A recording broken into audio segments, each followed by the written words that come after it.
Chile volvió a sacudir el tablero geopolítico de América Latina. ¿Vuelve el pinochetismo? José Antonio Kast ganó las elecciones y la pregunta que se abre es qué significa este resultado, no solo para Chile, sino para toda la región. Bienvenidos, bienvenidas. Esto es Enfoque con Alejandra Patrone, hoy junto a Mladen Yopo Herrera. Él es doctor en ciencia política, magíster en relaciones internacionales y periodista chileno. ¿Estamos ante un giro definitivo de la derecha más dura en la región? ¿Ustedes qué piensan? Hacemos el contacto con Chile, allí se encuentra nuestro entrevistado. Enfoque. Una mirada profunda y decolonial a los hechos más importantes de nuestra historia. Mladen, bienvenido a Enfoque, es un gusto recibirte. ¿Y qué lectura haces del triunfo de José Antonio Kast en las urnas este domingo en Chile? Bueno, muchas gracias por la invitación. También soy profesor de la Universidad SEC Chile.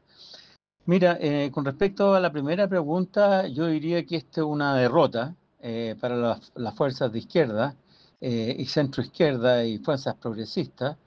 No así una derrota, más bien de una batalla y no de la guerra, como podría decirse.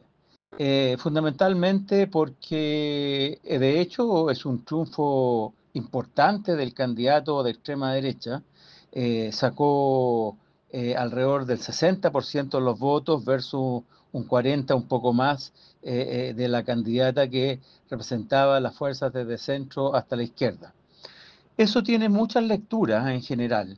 La primera de ellas yo diría que Kast hizo un trabajo, José Antonio Kast, el nuevo presidente de Chile, hizo un trabajo sistemático durante mucho tiempo. En general recorrió el país, guardó muy bien lo que eran sus temas valóricos o más ideológicos, los guardó en el baúl, de alguna forma incentivó o puso en la narrativa pública temas que la gente estaba viviendo o que le importaban a las personas. Temas como la delincuencia, el empleo, la falta de seguridad, etcétera, de alguna forma fue penetrando directamente en lo que es el imaginario público y obtuvo, por lo tanto, rédito, ¿no es cierto?, a partir de ciudadanos de alguna forma más bien poco informados o con un cierto analfabetismo electoral o ideológico, por de alguna forma ponerlo de alguna manera. Fundamentalmente digo esto porque en la elección, en esta elección, a diferencia de la anterior cuando salió el presidente Boric, el voto anterior era un voto fundamentalmente voluntario y este fue un voto, ¿no es cierto?, obligatorio, en los cuales se incorporaron como 6 millones de personas, un poco más de 6 millones de personas más que votaron. Es decir, estamos hablando de un universo de votos, ¿no es cierto?, que llegó a los 15, lo habilitados a votar eran cerca de 15.800.000 personas, y de hecho votaron más de 13 millones de personas, 13.800.000, y en la vez pasada, en la elección del 2021, solo votaron 7.115.000.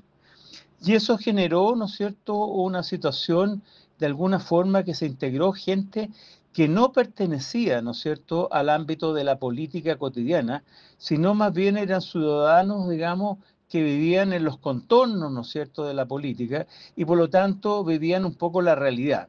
Y en ese sentido yo diría que José Antonio Kast fue muy hábil en, de alguna forma, generar miedo y tener respuestas muy taxativas frente al miedo. Me estoy refiriendo a la delincuencia, al crimen organizado, a las migraciones, al problema de desempleo, etcétera, etcétera. Y son temas que de alguna forma generó ciertos elementos bastante taxativos en el fondo para poder en el fondo penetrar, ¿no es cierto?, en esta nueva narrativa. Por lo tanto, esta narrativa de alguna forma además encontró una ayuda o encontró un abrazo, ¿no es cierto?, a través de los medios que de alguna forma generaron una situación con todos los noticiarios de televisión abierta, donde el crimen, ¿no es cierto?, el delito de alguna forma ocupa al menos la mitad del noticiero, que duran más de una hora, donde de alguna forma muestran algunos crímenes que en Chile de alguna forma no se conocían. Entonces, frente a la inseguridad, yo diría que el nuevo presidente de alguna forma fue una persona bastante diligente en lo que fue su campaña y logró, por lo tanto, concentrar a todo ese nuevo público, un público, ¿no es cierto?, que no estaba, de alguna forma, no tenía educación cívica y no encontraba una pluralidad del medio para eh, eh, eh, eh, tomar una definición un poco más con disyuntiva. Por otro lado, el gobierno tuvo un silencio bastante grande en las críticas que se le hacían. La crítica de toda la derecha sistemática fue que este fue el peor gobierno que había tenido Chile desde la transición, un mensaje, ¿no es cierto?, que caló de alguna medida, a pesar de que las cifras dicen todo lo contrario. El país está creciendo, el país está estabilizado, el país ha bajado en delincuencia, no quiere decir que no haya temas importantes, pero bajó en delincuencia y por lo tanto de alguna forma pero penetró mucho en esa nueva masa de votantes. Eh, en el límite que tenía Kast en las elecciones voluntarias llegaba al 44%. Con este voto obligatorio llegó al 58-16%, lo que es bastante en lo que se alzó, digamos, en este nuevo público. Y por lo tanto, la izquierda, digamos, quedó, y la centroizquierda quedó de alguna forma en una lucha titánica, a pesar de haber tenido una excelente candidata, tenía en contra todo esto, más el acervo de haber sido comunista, que aquí en Chile todavía la derecha ha hecho un muy buen trabajo cultural, ideológico, de colonizar la narrativa de que el comunismo es negativo. Y por lo tanto luchó contra mares y vientos, digamos, pero no logró, digamos, subir mucho la votación, a pesar de que llegó cerca del 42% de los votos, subió varias décimas, digamos, que fue una tarea bastante titánica. Ahora, este no es un triunfo, como decía yo, de la derecha, y hay un cambio total. Si bien va a haber un gobierno de derecha, va a haber una administración de derecha, de alguna forma esto ha generado una serie de consecuencias.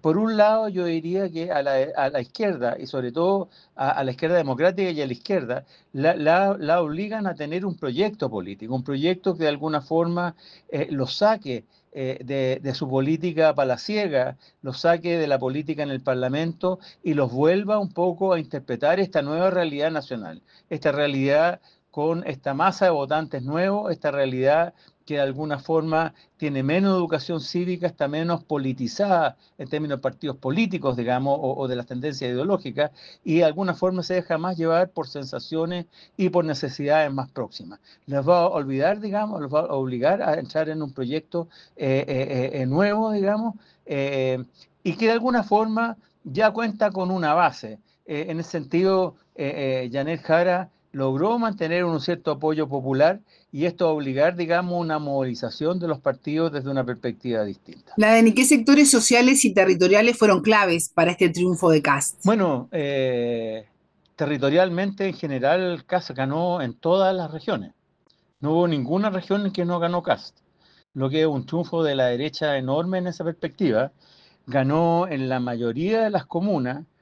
Yané Jara solamente ganó en 32 comunas, ¿no es cierto?, de 246, aunque son 245 porque la Antártica está de alguna forma manejada por la comuna de Cabo de Horno.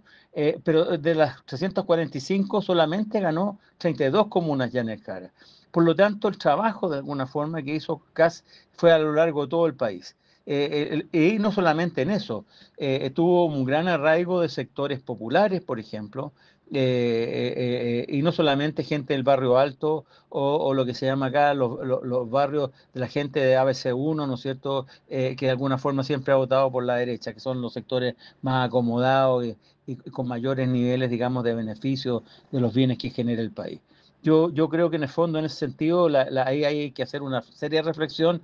Si bien todavía guarda, digamos, algún elemento de apoyo popular, la derecha se ha metido, sobre todo Kast, más que la derecha, diría, tanto los republicanos de Kast como los libertarios de Kaiser, dos sectores de extrema derecha, se han metido mucho en los sectores populares.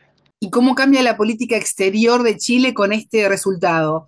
¿Vamos a ver un mayor alineamiento con Estados Unidos, por ejemplo?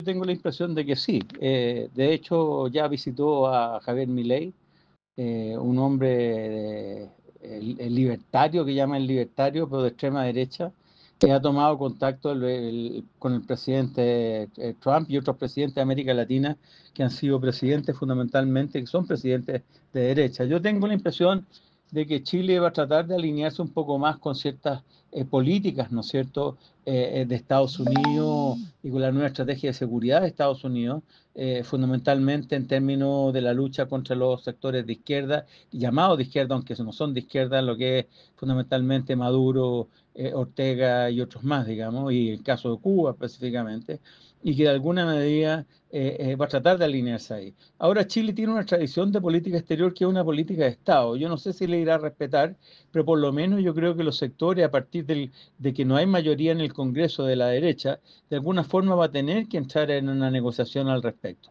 Por otro lado, Chile objetivamente necesita organismos multilaterales y el derecho internacional, elementos que fundamentalmente hoy día los gobiernos de derecha tienen poco respeto y poca adhesión, ¿no es cierto?, a las estructuras multilaterales. Por lo tanto, más bien es una incógnita. Si bien retóricamente va a estar, digamos, alineado con la derecha, digamos, mundial, cosa que ya lo ha hecho por pertenecer casi a una serie internacionales de derecha, digamos, de alguna forma va a verse limitado por la misma realidad de país y por los consensos históricos que han existido frente al tema de la política exterior. Kass durante toda su campaña ha sido bastante crítico en torno a los derechos humanos y se ha manifestado admirador del ex dictador chileno Augusto Pinochet. A tu juicio, ¿qué lectura haces de ese posicionamiento que tiene él y si ves algún riesgo en ese sentido?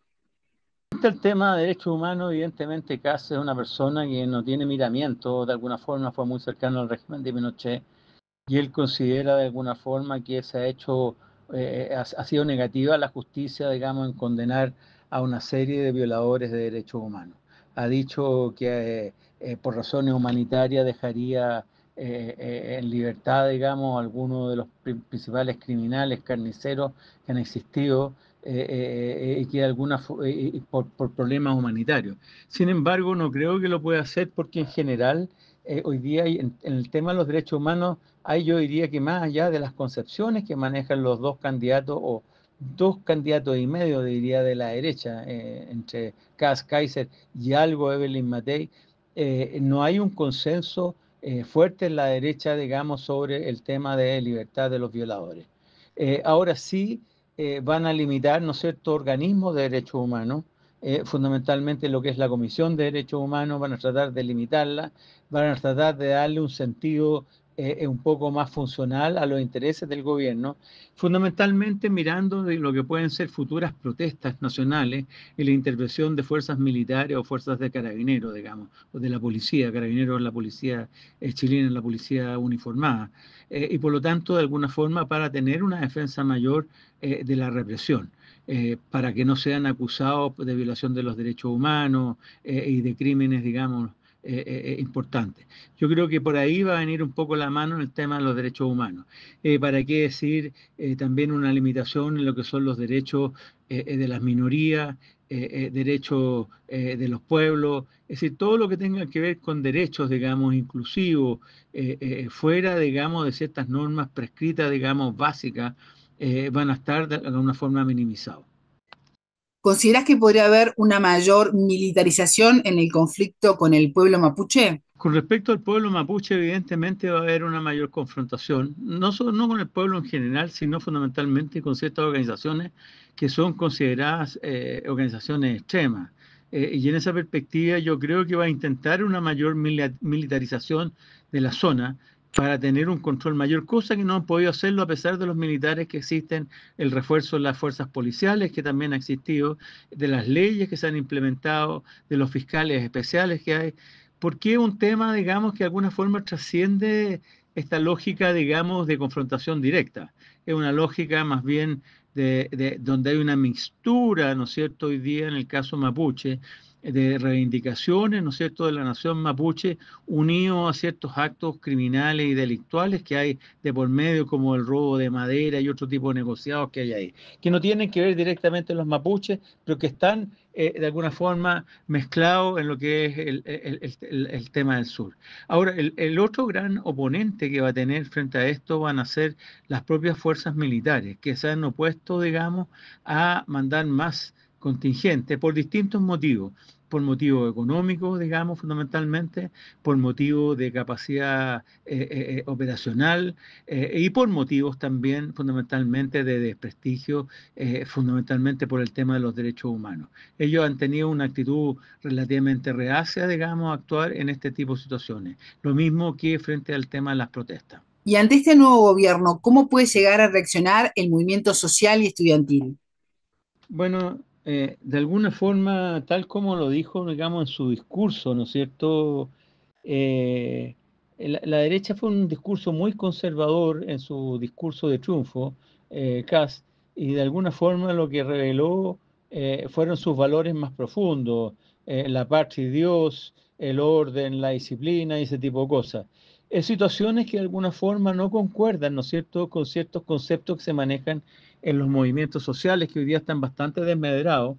La izquierda ha hecho poco por los movimientos sociales y que de alguna forma más bien las palabras que de alguna forma están detrás de la izquierda son el tema de justicia social, de dignidad, ¿no es cierto?, de igualdad de derechos, etcétera. Ese tema no está presente en el presidente Kast. Sí llamó a la unidad y al diálogo. Sin embargo, esa unidad y el diálogo no va a ser, como él cree, en base al marco que él ponga, va a ser en base a un marco de fuerza también, porque si se pone a echar, ¿no es cierto?, funcionarios públicos, como algunos de sus seguidores, digamos, más cercanos han dicho, han hablado hasta de 100.000 funcionarios públicos, ¿no es cierto?, cosa que es imposible dado las necesidades que hay del Estado, digamos, van a encontrarse con una respuesta fundamentalmente del movimiento, una reactivación del movimiento sindical, de los movimientos sociales, de los movimientos estudiantiles importantes. Y yo no creo ahí nuevamente que vaya a trabajar con el autoritarismo más puro de sacar los militares a la calle, porque eso implicaría entrar en otro escenario.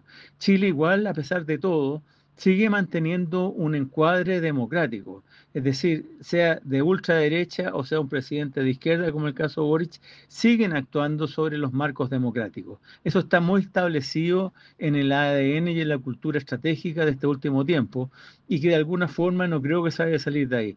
Cualquier tipo de situaciones que genere esto va a generar interpelaciones desde el propio Parlamento, donde hay una oposición muy dividida, pero de alguna forma mayoritaria. ¿En qué sentido? Que el partido de la gente es un partido que de alguna forma es bisagra y es un partido desideologizado, pero sin embargo se mueve por sensaciones sociales y puede caminar hacia la derecha como caminar hacia la izquierda, digamos, sus representantes. Por lo tanto, él se va a encontrar con un parlamento de alguna forma que va a cuestionar o puede cuestionar ciertas políticas que puede implementar. Segundo, los movimientos sociales cuando adquieren y sobre todo cuando hay una izquierda que en el fondo empezó a reactivarse recién, ¿no es cierto?, a partir de lo que es la campaña, de volver un poco a los frentes de masa, a las poblaciones, a los barrios, a las universidades, etcétera, recién van a volver a encontrar también una fuerza importante y que va a encontrar una resistencia y que es un tema no menor. Y eso va a generar, evidentemente, interpelaciones dentro de la propia derecha, que no es toda una extrema derecha, hay una derecha conservadora, tradicional por un lado, y por otro hay algunos sectores liberales de la derecha, tampoco que no van a estar de acuerdo con eso. Entonces se le puede desgranar el choclo rápidamente. Kast además no tiene, yo diría, una formación de gobierno, ni tiene personal para gobernar adecuadamente. Entonces va a tener que de alguna forma buscar ciertos elementos de consenso desde mi punto de vista, aunque a él no le guste y aunque él tenga un discurso bastante taxativo y hoy día estén en el fondo en las nubes por el triunfo que obtuvieron. ¿Y qué significa el triunfo de Kast para el proceso constitucional chileno? Bueno, el proceso constitucional chileno hoy día está en cero. La constitución se quedó como está. Es difícil que haya otro proceso constitucional luego. No va a haber un cambio constitucional. Se le echa mucho la culpa de que fue la constitución, ¿no es cierto?, de Boric, de alguna forma la constitución de la izquierda la que en el fondo generó este triunfo de la derecha. Yo no lo veo tan así, yo lo veo más bien que la derecha se ha estado preparando mucho tiempo para recuperar el gobierno, a pesar de los errores que hubo en la constitución, de aquellos sectores que de alguna forma maximizaron sus demandas, se podrían haber cambiado cosas fundamentales. Sin embargo, evidentemente, tanto la constitución en el fondo de la izquierda como la de la ultraderecha, las dos fueron rechazadas. Es decir, aquí no hay un viraje hacia la derecha como se planteó, pero tampoco yo creo que hoy día hay agua para que haya un nuevo proceso constitucional. Sobre todo, digamos, dado los dos fracasos anteriores. Va a tener que pasar un tiempo para que se vayan haciendo cambios más paulatinos, cambios que vengan desde el Parlamento, y eso va a tener que implicar un cambio de correlación al interior, ¿no es cierto?, del Parlamento que hoy día no existe. Por lo tanto, va a estar en el refrigerador. ¿Y qué lecciones crees que deja el resultado en Chile para toda América Latina? La principal lección que deja para América Latina y fundamentalmente para los partidos políticos es que en el fondo no pueden perder sus anclajes con la ciudadanía. Los cambios son vertiginosos y la ciudadanía también ha cambiado vertiginosamente. Ya la izquierda no es la depositaria de los sectores populares per se. Es decir, más allá que los trate de representar, de que generalmente genere medidas en políticas públicas, no necesariamente los va a representar. Hoy día hay una ciudadanía completamente distinta. Y eso requiere, por un lado, ¿no es cierto?, volver a lo que son los centros, digamos, de masa, a lo que son la periferia, los barrios, las organizaciones sociales, las organizaciones políticas, sindicales, etcétera, etcétera. Y la segunda cosa que es muy importante y que no es menor es que hoy día es necesario tener una contraargumentación en las narrativas. Hoy día la narrativa está concentrada y yo diría que en términos gramscianos la derecha ganó un poco esta narrativa de alguna forma en los términos que impuso. Fundamentalmente por el control de medios. Chile es un país cuyos medios de comunicación están altamente concentrados, por un lado. Segundo, y la derecha lo usa muy bien eso. Segundo, la derecha usó muy bien las redes sociales en general desde hace mucho tiempo. La gente fue permeando en la gente, mientras la izquierda se mantuvo, digamos, en ciertos sesgos tradicionales que no le permitieron generar una narrativa. Tampoco tenía una narrativa que implicara, digamos, una propuesta nueva frente a realidades nuevas. Y eso es un tema no menor. El hecho de generar buenos espacios y generar, digamos, políticas públicas positivas, ¿no es cierto?, como el aumento del GES, que son las patologías que cubre la salud, o el aumento de la PGU, que es en el fondo un suplementario a las malas jubilaciones que hay, o el tema de lo que es las propuestas laborales de las 40 horas, que va a permitir a la gente poder llegar más temprano a su casa o tener un espacio mayor. Todas esas propuestas sociales son muy importantes, pero no son las más significativas en este sentido en términos de evaluación. Quizás la valoración práctica diaria sí, pero la toma de decisiones para el voto, digamos, para llegar a las elecciones no. Y en esa perspectiva yo diría que la izquierda tiene que aprender un poco más sobre las nuevas dinámicas comunicacionales y volver un poco a ver esta nueva gente y trazar también, ¿no es cierto?, ciertas políticas que de alguna forma saquen a los partidos políticos de ser partidos fundamentalmente electorales y de prebenda, que es un tema que han caído la mayoría de los partidos políticos en la región y han dejado de lado la interlocución con los soberanos, que son los verdaderos depositarios de la democracia. Ya estamos transitando los minutos finales de Enfoque, Ladem, pero me gustaría tener una reflexión tuya por lo que ocurrió en Chile. Sí, voy a agregar una pequeña cosa. Hay una suerte de giro copernicano ahora en el caso de Chile, o pareciera ser, pero sin embargo los dilemas tradicionales siguen presentes. Lo que pasa es que hoy día no están en la superficie. En la superficie están otras temáticas, temáticas más inmediatas, pero ahí también es una responsabilidad, ¿no es cierto?, de aquellos sectores más comprometidos con la justicia social, con la dignidad, con la inclusión, de hacerlo presente. Yo creo que aquí hay una tarea por delante que de alguna forma más bien presenta un desafío, una oportunidad para volver, ¿no es cierto?, a recalar profundamente, ¿no es cierto?, en lo que es el imaginario nacional y por lo tanto ganar los votos en una futura elección. América Latina no va a cambiar con la derecha. Se ha notado en todos los regímenes de derecha que han existido y que no han entregado lo que deben entregar, y por lo tanto tenemos democracias cada día más debilitadas. Yo creo que los progresismos de alguna forma son los encargados de fortalecer la democracia a través de estas vías. Laden Yopo Herrera, doctor en ciencia política, magíster en relaciones internacionales y periodista chileno. Muchas gracias por estos minutos con Enfoque. Muchas gracias. Es momento de despedirme. Si les interesa la geopolítica y analizar lo que sucede en este mundo, suscríbanse a Enfoque y dejen sus comentarios que los leo. Tengan todos ustedes una excelente jornada. Buena vida para todos. Enfoque. Geopolítica, investigación, relaciones internacionales. Enfoque. Una mirada profunda y decolonial a los hechos más importantes de nuestra historia.